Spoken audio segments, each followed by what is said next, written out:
Shalom dan selamat malam jemaat yang dikasihi Tuhan.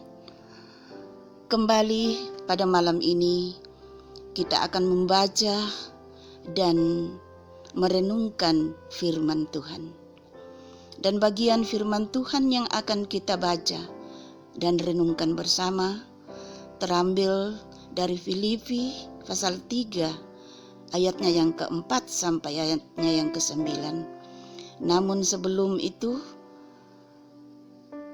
mari kita mohon pertolongan dari Tuhan, kita berdoa.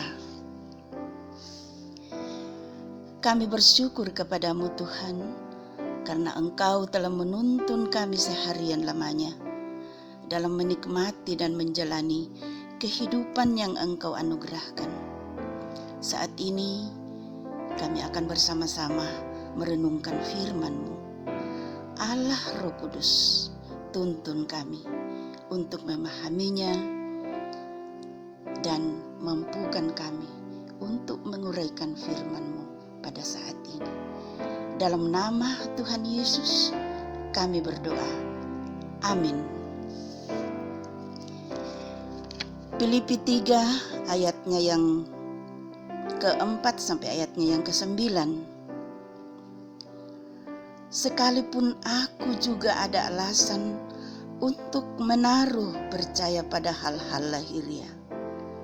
Jika ada orang lain menyangka dapat menaruh percaya pada hal-hal lahiriah, aku lebih lagi disunat pada hari ke-8 dari bangsa Israel, dari suku Benyamin, orang Ibrani asli. Tentang pendirian terhadap hukum Taurat, aku orang Farisi. Tentang kegiatan, aku penganiaya jemaat. Tentang kebenaran dalam mentaati hukum Taurat, aku tidak bercacat. Tetapi apa yang dahulu merupakan keuntungan bagiku, sekarang kuanggap rugi karena Kristus. Malahan segala sesuatu kuanggap rugi karena pengenalan akan Kristus Yesus Tuhanku lebih mulia daripada semuanya.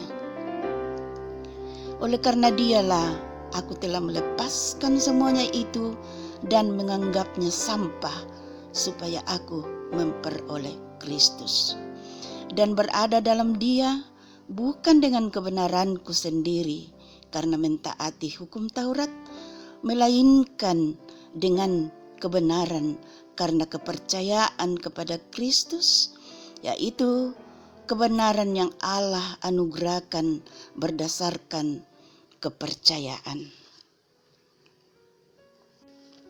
Tema renungan kita pada malam ini,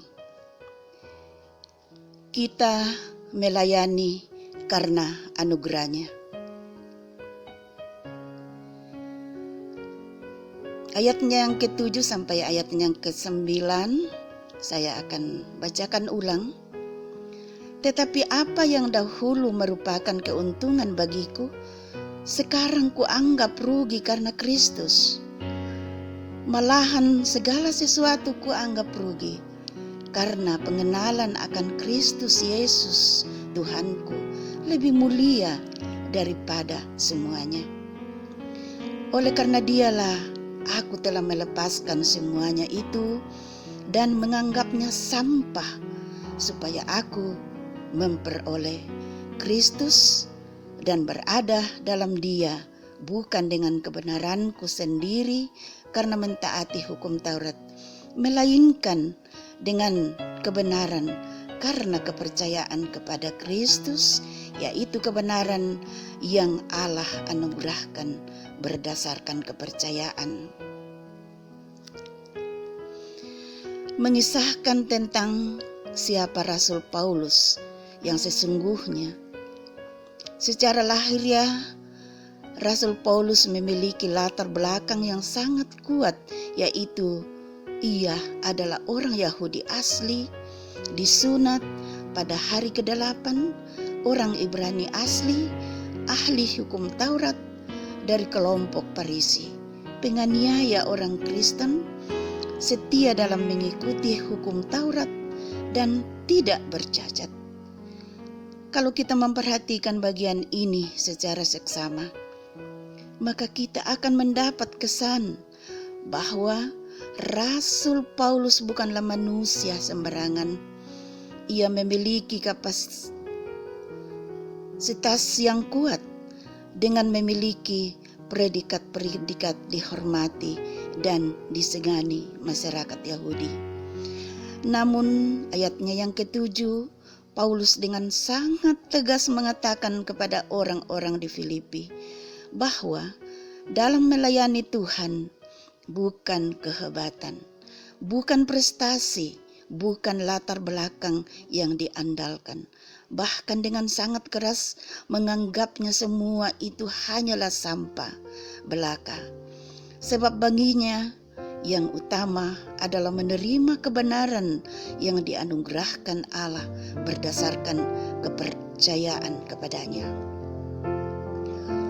Jemaat yang dikasihi Tuhan, dalam kondisi yang sulit hari ini karena virus corona yang memaksa kita harus berdiam diri di rumah, memaksa kita meninggalkan segala hal yang kita anggap penting selama ini menjadi hal yang tidak utama lagi. Sehingga yang terakhir yang harus kita andalkan sama seperti Paulus adalah anugerah Tuhan. Dialah yang sungguh-sungguh menjadi utama dalam kehidupan kita.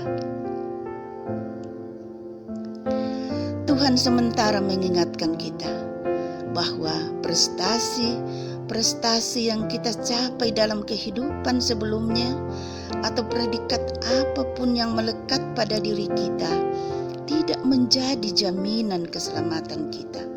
Namun kita diselamatkan hanya oleh anugerahnya. Hari ini juga kita diajar oleh Tuhan untuk melihat yang utama dalam hidup kita, yaitu keluarga. Selama ini kita sibuk pelayanan, namun keluarga kita terbengkalai. Maka jangan sia-siakan waktu ini untuk bersama dengan keluarga.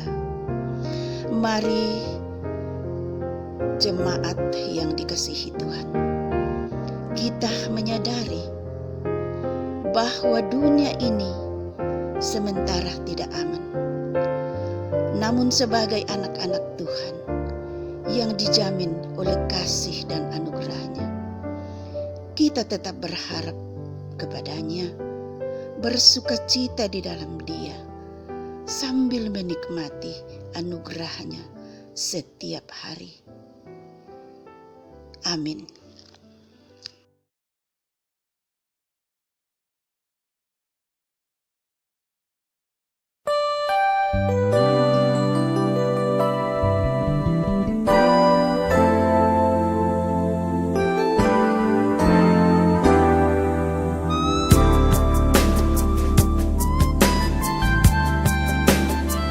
Bukan karena kebaikanmu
Mari kita berdoa.